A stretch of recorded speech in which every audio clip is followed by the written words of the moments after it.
Bonjour à toutes et à tous, bienvenue sur ma chaîne.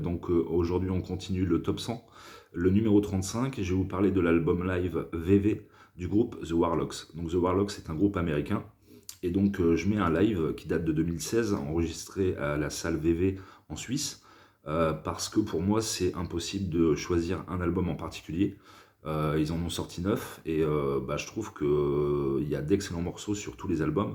Et l'intérêt de ce live qui vaut vraiment le détour, c'est que la setlist est absolument parfaite. C'est-à-dire qu'on a tous les singles, enfin entre guillemets, hein, c'est un groupe qui a brillé sur la scène indépendante du rock indépendant, mais qui n'a jamais eu un succès international.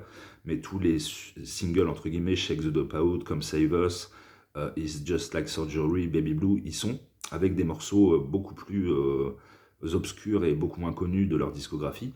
Et donc The Warlocks, c'est du néo-psychédélisme. C'est-à-dire qu'il y a eu une vague néo-psychédélique au début des années 90 en Angleterre, avec notamment le groupe Stone Roses.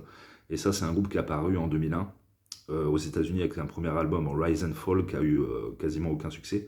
Et ils ont rencontré leur quart d'heure de gloire en 2003 avec l'album Phoenix, et en 2005 avec l'album Surgery. Et ensuite, ils sont retournés dans l'anonymat parce qu'ils ont bien compris qu'ils n'avaient pas décroché la timbale de millions de disques vendus. Et donc, ils sont revenus à un psychédélisme bien lourd. Et voilà. Donc, si on pouvait faire un parallèle avec un autre groupe qui est relativement proche de leur style, c'est The Black Angels. The Warlocks, ça respire pas la joie de vivre. C'est pas très gai, mais c'est du rock planant, posé, aérien, avec des morceaux rock un peu plus rentre-dedans, comme Shake the Dope Out, qui ressemble plus à du rock classique en fait.